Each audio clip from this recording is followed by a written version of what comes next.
Good morning and welcome to Scotland Speaks at our usual time of 10 o'clock on a Saturday morning and after a great result for Scotland at the football. In last week's show, we covered the ALBA Leadership Hustings and you got to hear from both Kenny McCaskill and Ash Regan, our leadership candidates. We've had a great response to that show. Let's cut to a few of the comments that Kenny and Ash had to say at those hustings in Glasgow. So if we can put forward our positive independent strategy, which I believe, because I've been talking about it for the last 2 years, the public are starting to understand what I'm talking about there, that gives people that positive case to look forward to in terms of progress on independence. I think we also need to be talking about the attack on women's rights, because the public are starting to wake up to this big style. This is going to be a key battleground for the next election. And obviously, having somebody in charge of the party that is a women's rights defender, that the public know that they can trust on this issue, I believe could be very significant. We need to also talk about the cost of living crisis. We need people to feel that if they vote for us, they're going to get something. So we should be talking about putting more money into people's pockets. And we need to turn the page on what's gone on before. We need to make a positive, fresh case for what the ALBA party is and what we stand for. If you back me, I'll put everything into this in making us a force to be reckoned with in Scottish politics.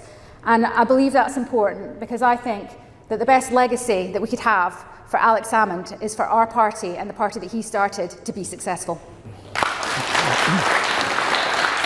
But people didn't believe we could take on and defeat the poll tax. I remember when we were aghast in the SNP leadership when Jim Siller said, we'll get 100,000 non-payers. 100,000 non-payers. We mobilised over 1 million people and we brought down Margaret Thatcher. I marched with Alex Salmond when we went into an independence referendum. Nobody thought we would get a referendum. Nobody thought we would come anywhere near it. That, after all, is why David Cameron gave it in the first place. We didn't win. We came damn close. Nobody should take away from how good that campaign was, how close we came to victory against the forces of the British establishment, tweets from President Obama, support called in from President Putin, big business lined up against us. But as with the poll tax, we mobilised the ordinary people of Scotland to walk tall, to feel good and to get out there. As I said at the beginning and as I said at Alex's memorial oration, he's not able to deliver his dream. I intend to conclude the journey for him. Thank you to Kenny and Ash. And a reminder to you, if you are an ALBA party member, that voting is still open, but you have only until Tuesday at 12 noon to vote for your favourite candidate. The leadership candidacy, the deputy leadership candidacy and all of our national conveners. So don't miss the opportunity to help choose ALBA's future. And yet another reminder from me that next Friday and Saturday is ALBA's national conference in Edinburgh. So if you haven't purchased your conference tickets, please do, and please do come along. We very much look forward to seeing you all. And if you are coming through for a conference, there's some social events you can attend. On the Thursday night, Edinburgh Lacute are hosting a bingo and karaoke night. So purchase your tickets online. And if you're up for Conference Cayley night, that is on the Friday evening, where it's Conference Cayley and bring your own booze. So we look forward to seeing you at both events. Now, last weekend, Scotland Speaks attended at the Inverness Hustings because we hope to film it and bring it to you in this week's show.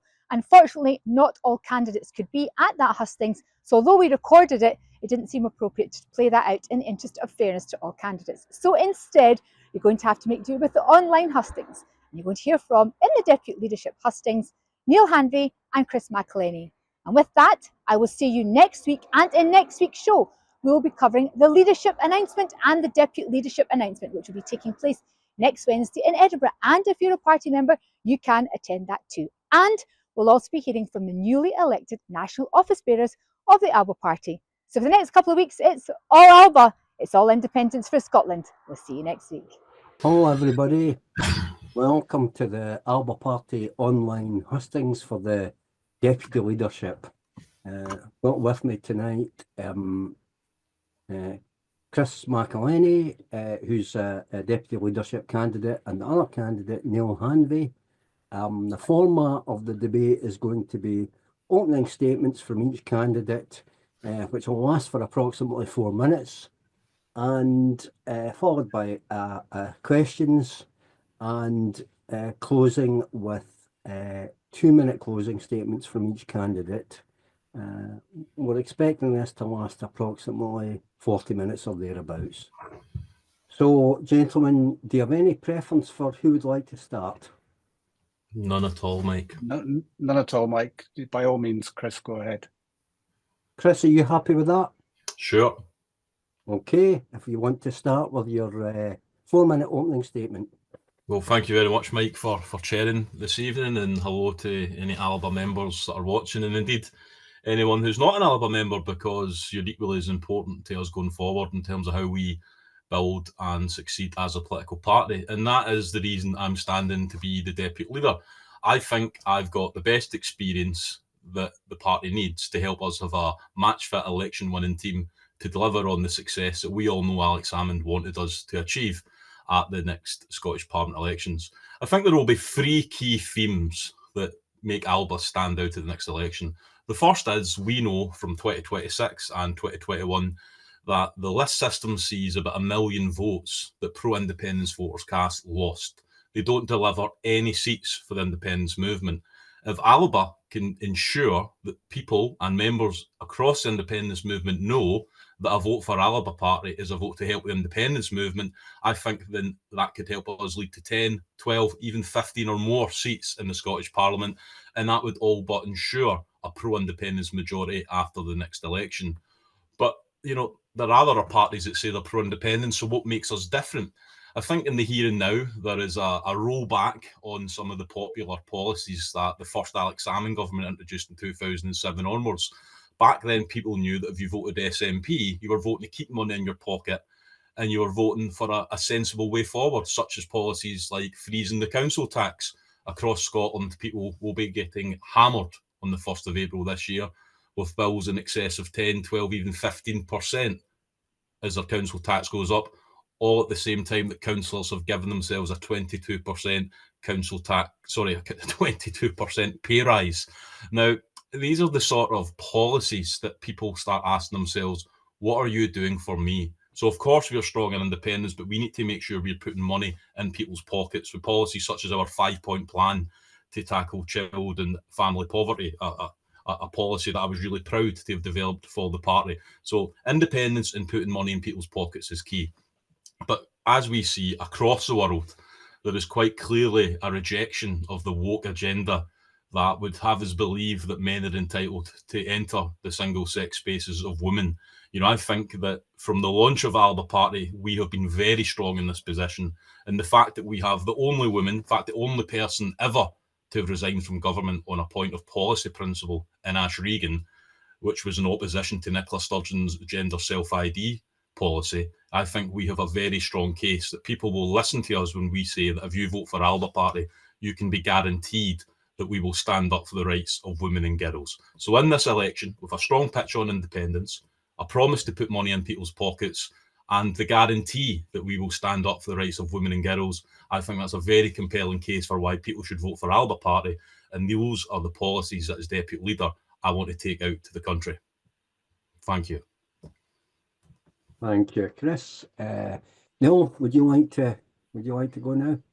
Sure thing. Good evening, everyone, and thanks to all members who are joining us this evening, and to supporters across the political spectrum who are watching ALBA very closely because of our political position, not just in independence, but also on the rights of women, something that I have been a very vocal champion of for many years now. Of course, this is a competition that absolutely none of us wanted, because the loss of Alec was, just unbelievable, and no one can replace Alec. But when I got the message that we had lost Alec, in amongst the sadness and anger that I felt as a result, I knew that it was my responsibility to give my full support to Kerry McCaskill, or indeed whoever was the acting leader, to ensure that they were able to discharge their duties and make sure that the party got through that very difficult time without taking any significant hit. And I know that was important because of my own leadership experience in the NHS. I know that things like honesty, integrity, tenacity, and transparency are absolutely essential to leadership. And also underpinning all of that is a strong sense of purpose and courage. And I have shown courage in my political life. You look at my track record. Back in 2019, I was the first person to reach out for Women Scotland, first politician, and I stood up to Nicola Sturgeon on her gender recognition reforms back in 2019. And then when I was an MP in Westminster, it was Kenny McCaskill and I who stood up against Boris Johnson's rebuff of Scotland's right to self-determination, making headlines across the globe. And when, with the case of self-determination undimmed, it was me that pursued not once but twice the Scotland Self-Determination Bill, which would amend the Scotland Act to give Scotland parity with Northern Ireland to resolve their constitutional position. And now that has been adopted by the Scottish First Minister as a position they are certainly interested in pursuing. So in terms of how the party has developed over the years since our inception, I think that those are three good examples of where our courageous position, our principled position has cut through, and it has built on the more recent successes that we've had in our political campaigns. But there's one resource that we're not tapping into properly, and that's our membership. We know that we've got a skill set within our membership, and they are an invaluable resource to the party. And so my priority as deputy leader is not to decide policy. That's a decision for conference. Conference will debate our policies and will set our policies, and I will argue my position within those debates. But it's to build the capacity within the party to deliver, because make no mistake, this contest, the 2026 election, is not just about the future of the ALBA party. It's about protecting the very essence of the dream of independence. Now, the legacy media are not our friends. We know that they will run as many stories about us that will cause us damage, but they refuse to print positive stories about us. So we need to create our own narrative, our own message. And the best way to do that is to have a twin-track media approach where we continue to use the legacy media as and when, but we build our own story using social media, and we reinforce those important messages on the doorstep with good old traditional campaigning. We need to talk to the problems that Scotland faces: drug deaths, deprivation, the deindustrialisation and the closure of Grangemouth, and the continued robbery of our vast natural wealth. We need to give people hope again. We need to relight the fire that was there in 2014 during the independence campaign. And independence, whilst it's important, is only a gateway. We need to give people the vision and the dream of why that's important. And so it's our priority, must be our priority, to engage with that wider movement, to give them the hope and aspirations of the 2014 independence referendum reframed for the modern era and reframed using new media instead of relying on legacy media. I think I've got the skills, ability and determination and I think drive and commitment for the party to be the best depute to whoever you elect as your leader. And I can give you a guarantee that I will do that with absolute determination. Thanks very much. Neil, and the first question is on housing. The Scottish Government has recently declared a housing emergency in Scotland, and several local authorities have done the same. Can I hear from each candidate what your views are on this housing crisis and how best to tackle it? And we'll start with Neil. Thanks very much, Mike. Yeah, well, I mean, the housing crisis is very real. It's an issue that I dealt with day in, day out as an MP.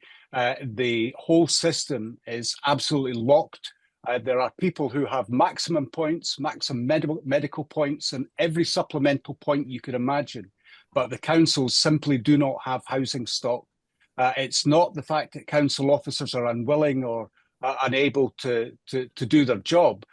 They simply don't have the stock to put people into. And so there's an urgent need to address that. Our current position as a party is a national house building company. I think that's got to be the priority. But we must build more council houses or indeed housing stock for housing associations.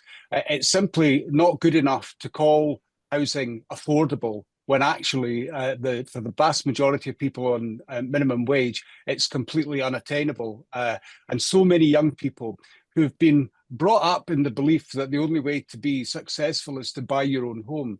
And buying a house is completely out of reach. They've got so many cost pressures. And so there's an urgent need for people to have a normal life, to have a home life and build a family, that we need a considerable investment in new housing stock, and that must be a priority. But the fundamental thing, and something we must always link this to, many of these decisions in terms of the funding and resources that are put into such projects, the economic decisions to make to build new council housing, that only comes when you have all of the control of an independent country. And that's why independence is so important. These are not side issues. These are core reasons to vote for independence.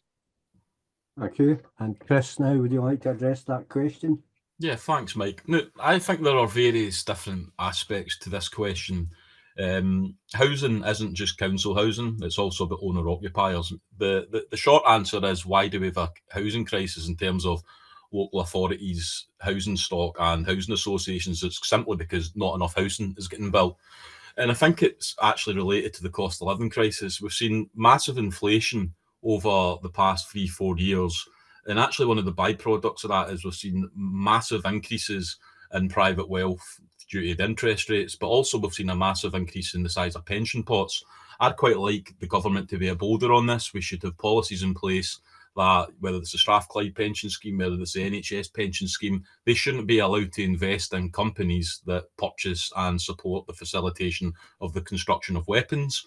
I think that's quite a popular move, and we should be putting quotas and targets on them because they, of course, are member-led organisations.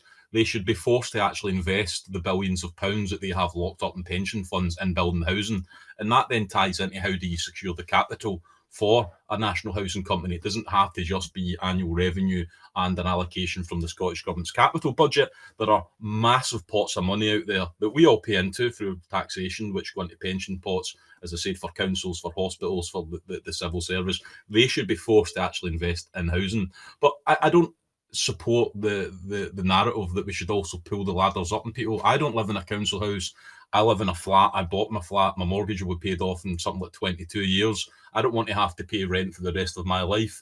And the vast majority of the aspirational voters that are listening to what ALBA are having to say are in that position as well. They want to own a house. Mortgages are far too expensive. Securing a deposit is far too expensive. That means they have to then go and pay something like, let's just say, £800 to rent a private property, whereas the equivalent home would be £350 in monthly mortgage fees.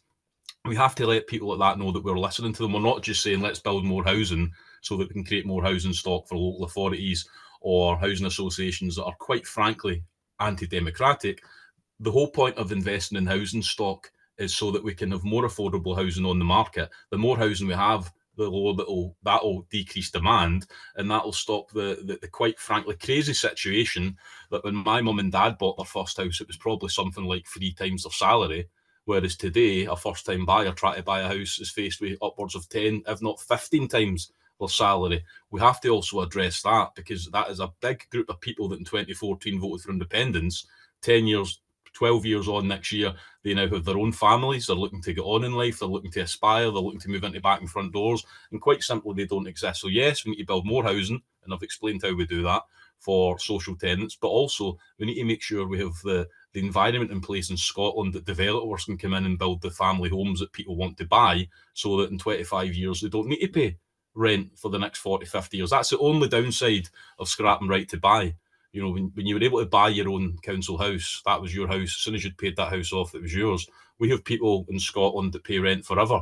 That's a system that needs to be looked at. If you've paid rent for 70 years on a property, something's quite clearly went wrong. There has to be a middle ground between ensuring that there is enough stock for new people coming through, but at the same time, you don't disincentivise people from actually being a council tenant, because nobody wants to pay rent for the rest of their life to anyone. Great. Thank you, Chris. The next question concerns Trident. I'm sure you're both aware that Ian Blackford of SNP has recently said that we need to reappraise the position on Trident, whereby the independence movement has always felt that one of the benefits of independence is to get rid of Trident. But with Putin's invasion of Ukraine and with Donald Trump's apparent friendliness towards Putin, is now the time to get rid of Trident in Scotland, or should we be looking at that whole idea again?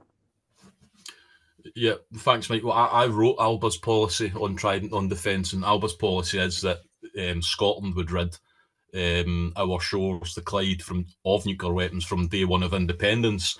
I quite often heard people over the last few years say that that wasn't credible, particularly some of the people in the SNP that are now coming out and saying we should scrap unilateralism. But the reality is, if there is a vestment day of when Scotland's going to be an independent country, that's going to be circa 2 years in advance. It is very credible that Scotland can tell the UK government, as of this date, we are no longer going to allow you to process and arm Trident nuclear submarines on the Clyde. That's then up to them what they want to do. If they want to maintain a nuclear deterrent at the expense of hundreds of billions of pounds, if they want to invest hundreds of billions of pounds in new infrastructure in Portsmouth or in Wales or Northern Ireland, that's entirely up to them. But ALBA's position is that in an independent Scotland, we should have no nuclear weapons from day one. And it's not just the moral argument. You know, the independence movement was built on the strength of the anti-Trident movement over 60 or 70 years ago. But there's the economic argument. I worked out the maths once, so about £7 million a year is the contribution from Inverclyde to the renewal of Trident. You go to a bigger local authority like Glasgow, it's £40 million. So we hear that WASPy women can't be compensated.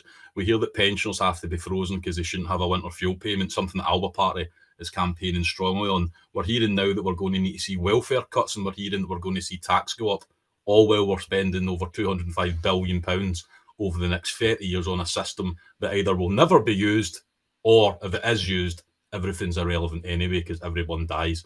It's an abomination. It should go. Independence is the only pathway that Scotland will rid our shores of nuclear weapons. That's the ALBA Party policy. I'm proud of it, and I will die in a ditch before we as a party change it, and I'm sure 99.9% of our members share that view. Neil, can we hear from you on this issue of Trident? Yeah, well, look, you know, there's no moral or tactical argument for Trident or nuclear weapons. There's no economic argument. I mean, one of the arguments we hear is, well, what about all of the jobs that you'll lose at the base? Well, the simple answer to that is you convert it into a normal Navy base and you don't have weapons of mass destruction next to your largest population centre. So, I mean, none of the arguments stack up. But there's also a pernicious element to having WMDs on your doorstep. And, you know, working with Chris and others, you know, I surfaced many of the concerns about the safety of the current stockpile of nuclear arms as they both move around the UK and in and out of Scotland, and the safety of the vessels in the fleet. We also know that the test firings of the cruise missiles that the current subs are firing have failed.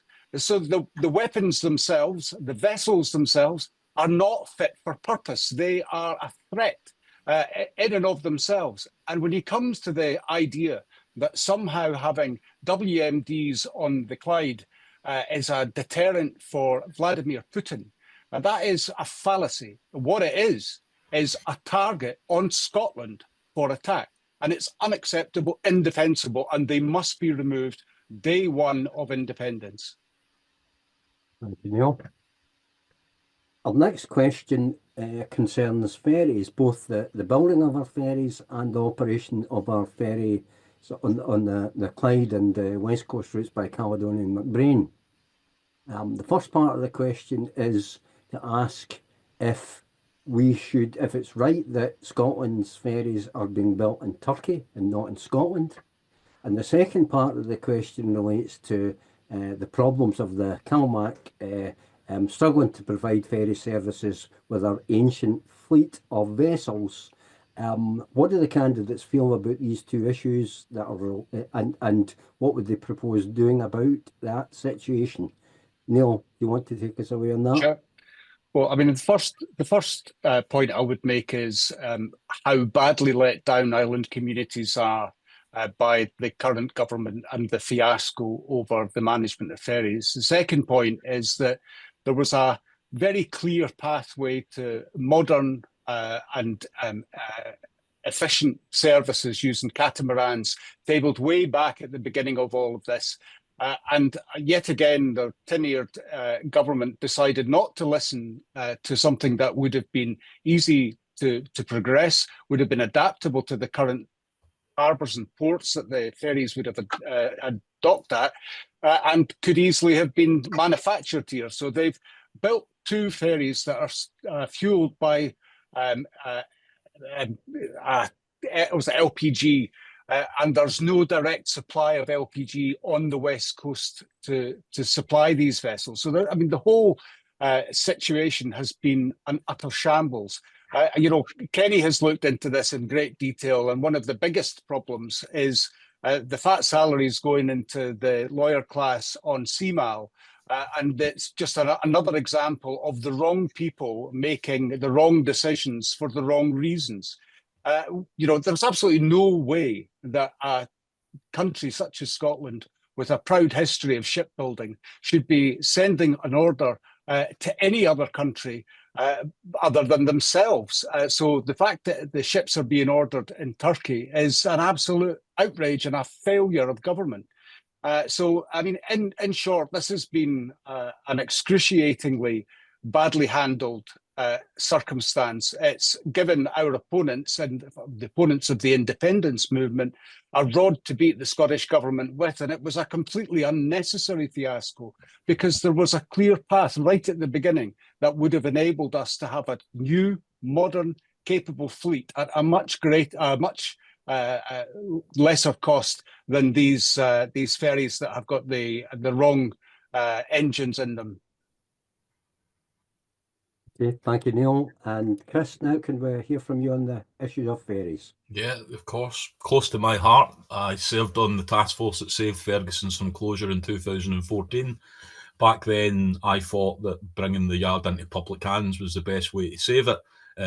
Alec phoned me and says, just park that argument for a moment because there's a buyer lined up, and lo and behold, Jim McCall came forward and bought the yard.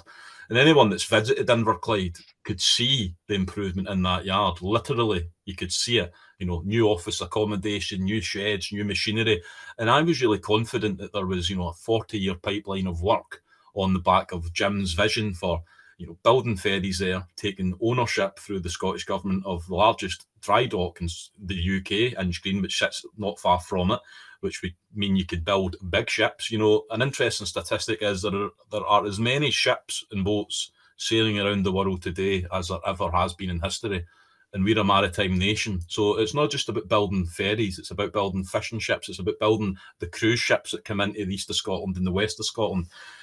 Of course, it was a failed procurement, but ALBA policy is pretty clear on that. We think that CMAL and CalMac should be abolished and a new Ferries Scotland should be created. Ferries Scotland, which has board representation from islands communities and from workers that work in CalMac on the RMT. CMAL was created to be a one-man and a dog organisation to effectively bypass or, be compliant, probably would be a better phrase, with EU legislation. Scotland's no longer in the EU, regardless of what you think or not.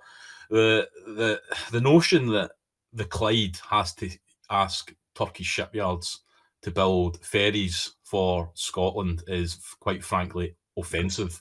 I tried to take legal action against it at the time because the Scottish Government has clear legal guidelines that procurement contracts over a certain value must have a community benefit.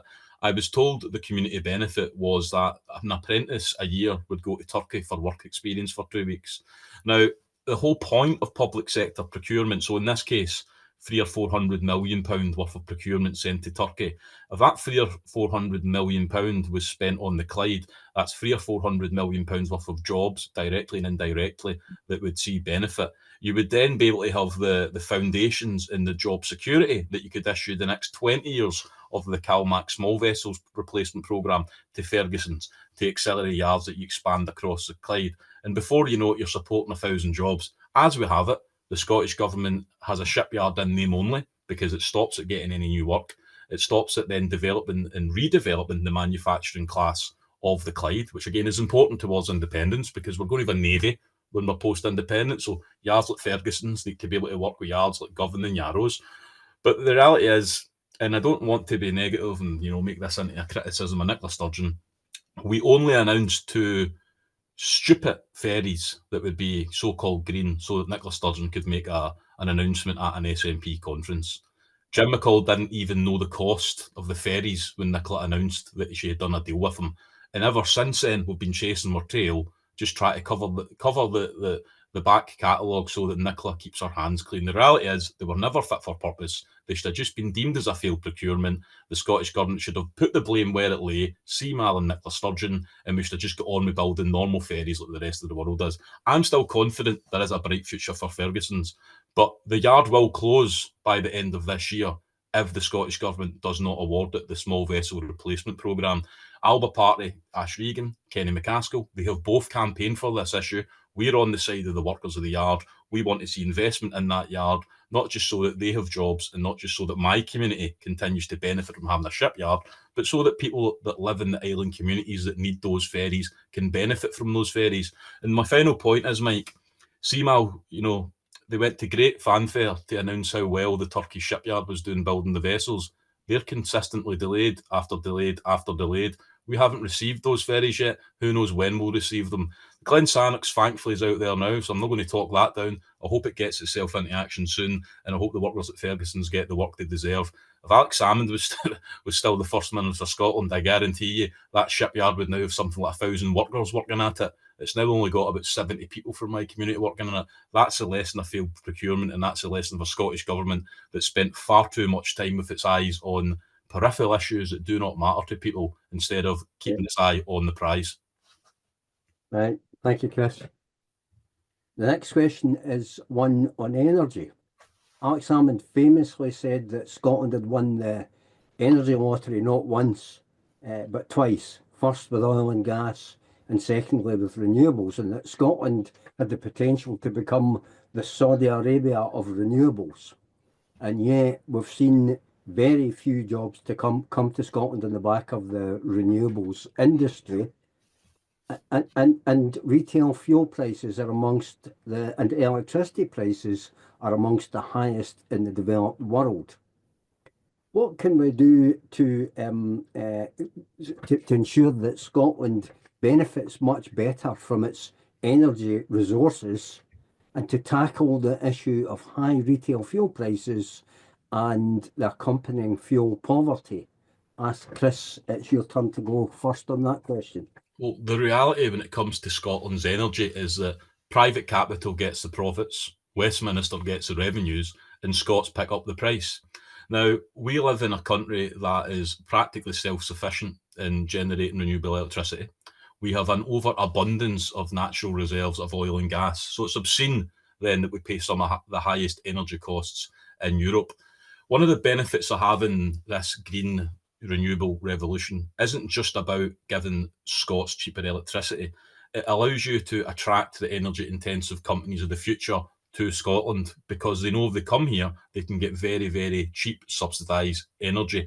And that's something that then will create jobs, good manufacturing jobs, the sort of jobs we need to replace jobs in the North Sea as we move towards a just transition.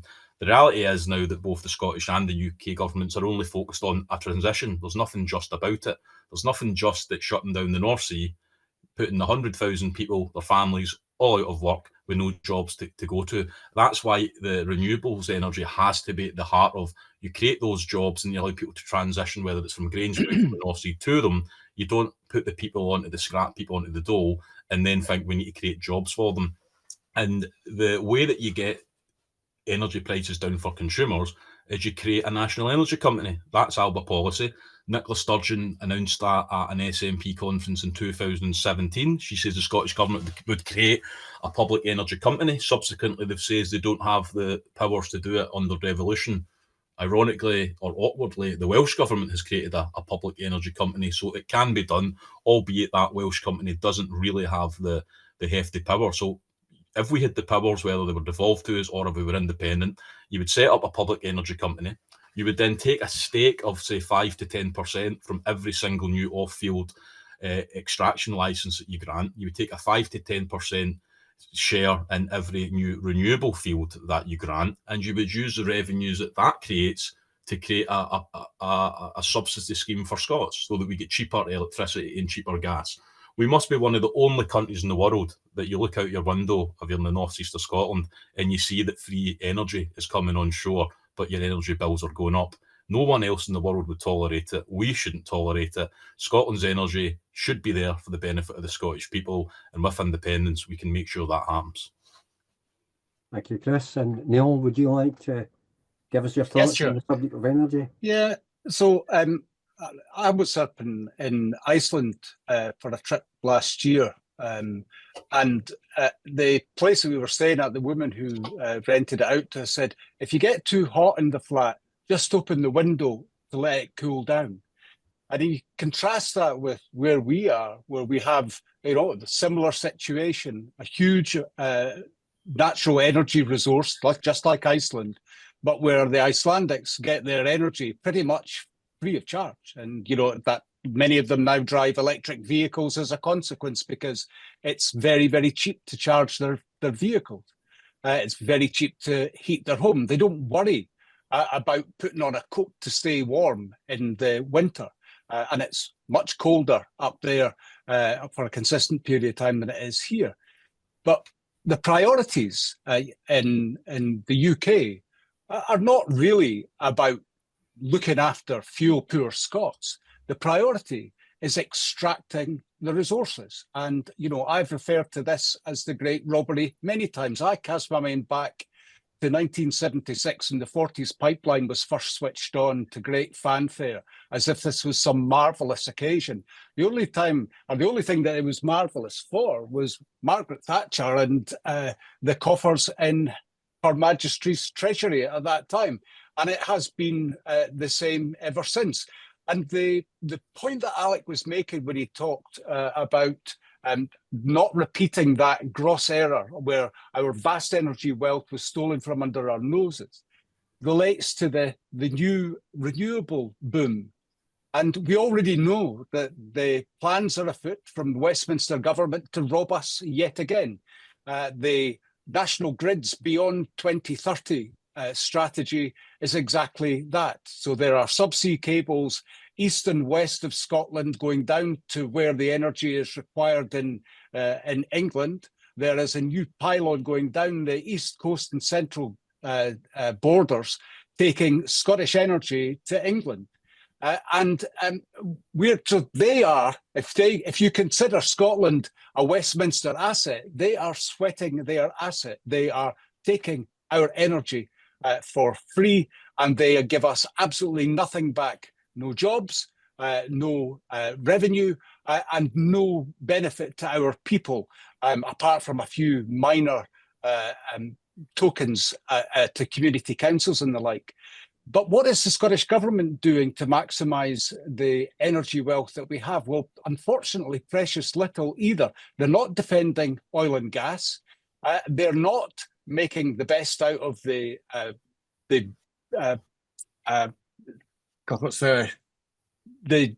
Scotland. I know, but that's sorry, I forgot the word I'm looking for. Scotland, exactly the bid for Scotland.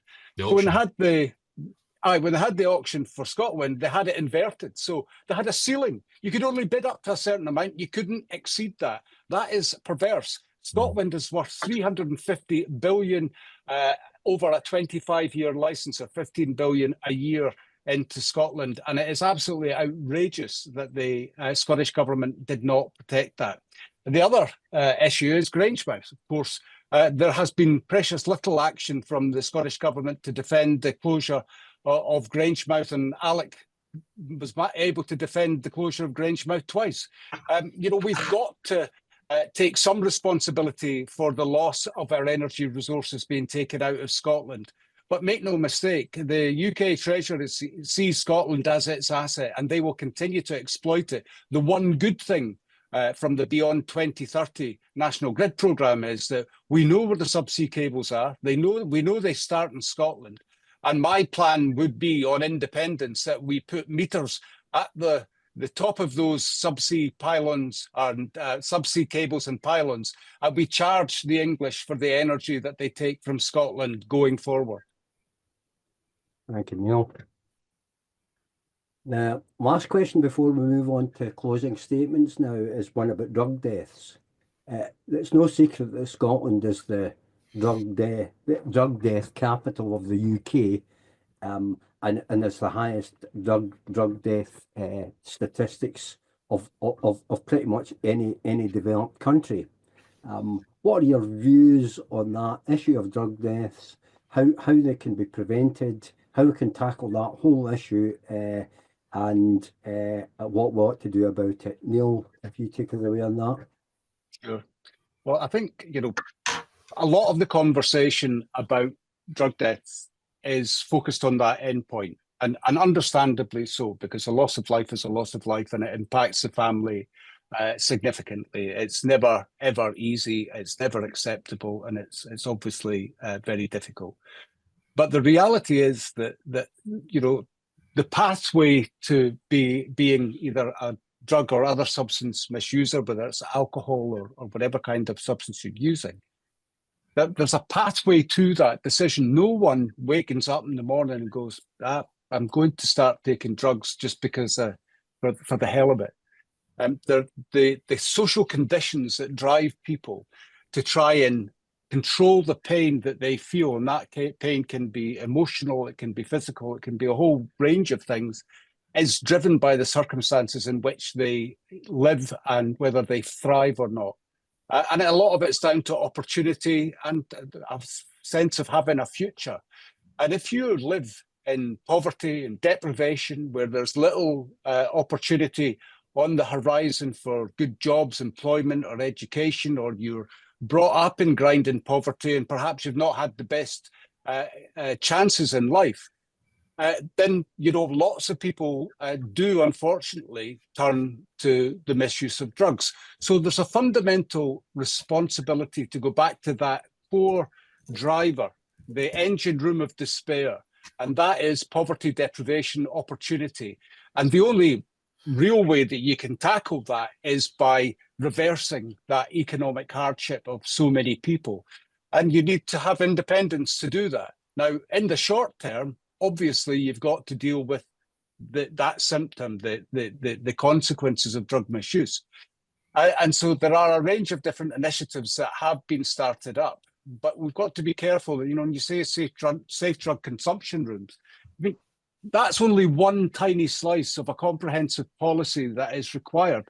You can't just put in a single intervention and then hope that that's going to fix the problem. You need to have a look at the whole system, from the drivers and causes of deprivation and hardship that lead to drug misuse, but also many of the steps along the way.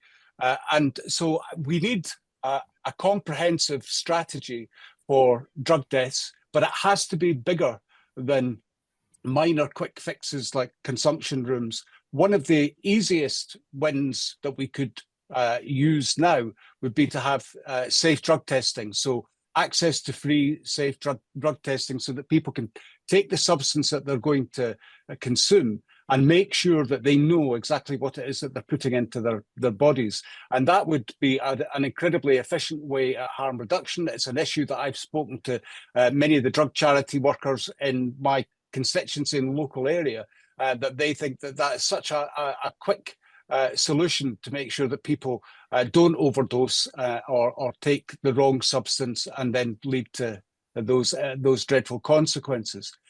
But we need investment, and there's a need to invest particularly in rehab beds. You can't expect people to come off drugs if they are continually caught up in the criminal justice system and they're not getting access to the proper health support that they need. Because drug misuse, and I go back to that point about poverty deprivation, drug misuse is a symptom of public health policy. So you need to treat it as a public health issue. And that means that we need to think very carefully about the criminal liability on users, and not necessarily people who supply, but certainly on users. We need to take them out of the criminal justice system, put them into the health system, provide proper support and care packages. But absolutely, if we really want to make a difference, we must have an economic policy that addresses the fundamental structural problems that exist under Westminster rule that drive poverty and deprivation. And independence is absolutely necessary to make that a reality. Thank you, Neil. And Chris, would you like to address this issue of drug deaths? Yeah, I think Scotland's, every single drug death in Scotland is a tragedy, and I fear that it's just the latest example of a professional class with no lived experience whatsoever trying to export what it sees as the solutions onto people in Scotland. It's the same as the economy, when governments make economic decisions based on what academic economists tell them, who have never actually lived or dealt with the situation. And I think Scotland's drug deaths is exactly the same. 36%, so over a third of drug deaths last year were from street benzo, dodgy Valium, basically. And the Scottish Government's response to that is to, herald safe consumption rooms as the way that will reduce Scotland's drug deaths. The vast majority are from an issue that's not about making it easier for people to inject heroin into their bodies. And it's, I don't support safe consumption rooms as this great panacea. It's akin to Scotland saying we used to have a knife epidemic, so we'll just encourage people to, use their knives in a hospital A&E because it's closer to the point that we can make an intervention. I just think it's pretty absurd that we're effectively saying to a massive part of a young generation of Scots that, the solution for you is just for us to make it easier for you to come and inject deadly substances into your body. So, I'm really worried that the direction of travel from the Scottish Government seems to be that success will be quantified on the more people that we get in the door of the safe consumption room, the better it's doing. Well, no, that just means that you're helping making it easier for more people to inject heroin into their systems. You have said that you're not going to prosecute those people, so most likely you're going to go soft on the people selling them heroin within the proximity of the drug consumption rooms. So for me, that's a worry. And of course, the Scottish Government have completely taken its eye off the ball when it comes to the epidemic of cocaine abuse in Scotland.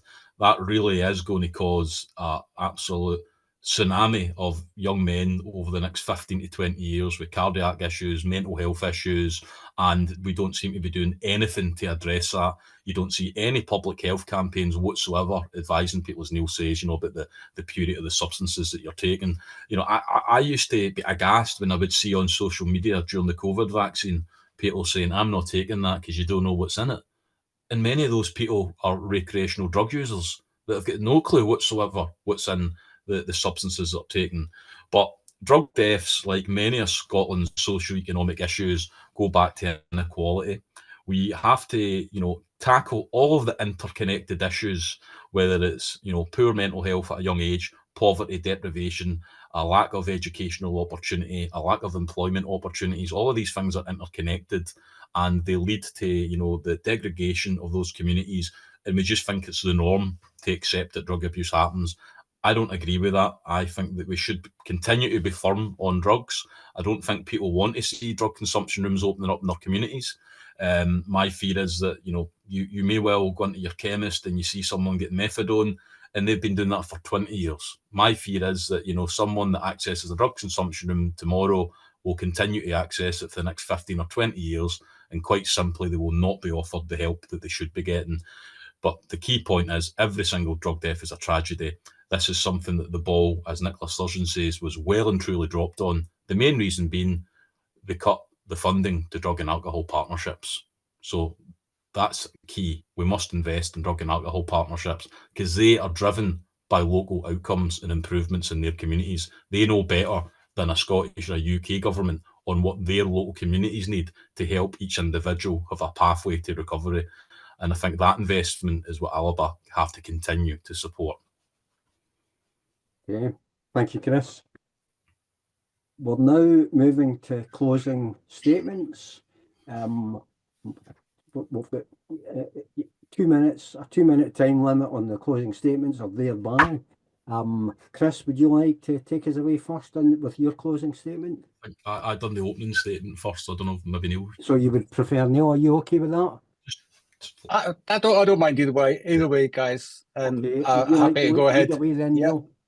Okay, so I mean, we have a very important job to do in the ALBA party. We have to take Alec's dream and make it become a reality. And, you know, regardless of what anybody says, we know that we are the custodians of independence, whilst others are prepared to give up on the ambitions of 2014, whether that's nuclear weapons or prioritising independence. Those are things that we will never let go. And so as the custodians of independence, we have a responsibility to do everything we possibly can to deliver ALBA Party MSPs into Holyrood in 2026. That has to be achieved, not just for us as a party and our survival, but for the cause of independence. Because without ALBA Party MSPs in Holyrood, independence will be not probably just on the back burner, but be out of reach for a very long time. So ALBA Party MSPs are absolutely essential in how we connect our messaging with supporters of the party, voters across the political spectrum and other issues, but most importantly, how we reinvigorate those who believed in independence in 2014 to believe in the ALBA Party in 2026. That's the challenge. We need to get ready for that campaign. We need to have the right policies in place. We need to make the right arguments, but we need to invigorate the membership and the wider independence movement to believe that ALBA on the list is absolutely essential and for independence. Thank you, Neil. Okay. Chris, thank you, Mike.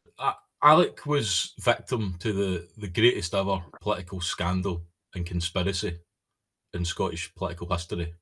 What people did to him, I think it's now commonly accepted that, you know, they will see the light of day soon. But that's not why ALBA Party was created. Alec created ALBA because he genuinely believed there was a need for a pro-independence party to hold the SNP's feet to the fire on independence, to ensure the Scottish Parliament took bold action when it came to independence. We've spoke about many issues tonight: housing, energy, the economy, putting money back in people's pockets.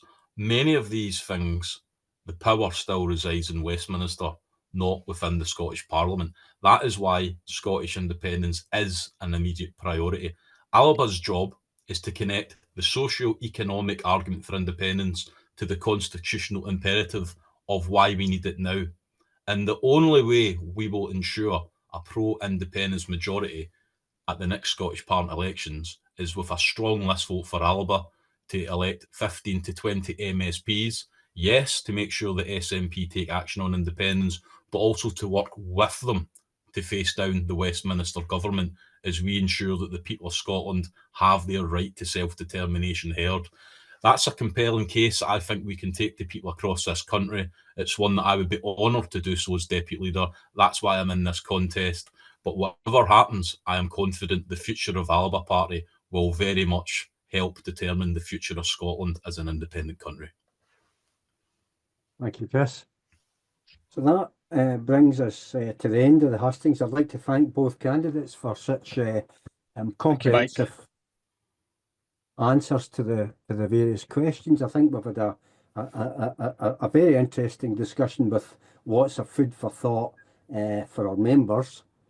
And lastly, I'd like to thank the unsung heroes, the small team of people who work at HQ to make sure that hustings like this go ahead and all the various activities that are attendant and running a political party like ALBA. These people work at times around the clock with complete dedication, and I think I have to go on record now and thank them profoundly for the work that they do.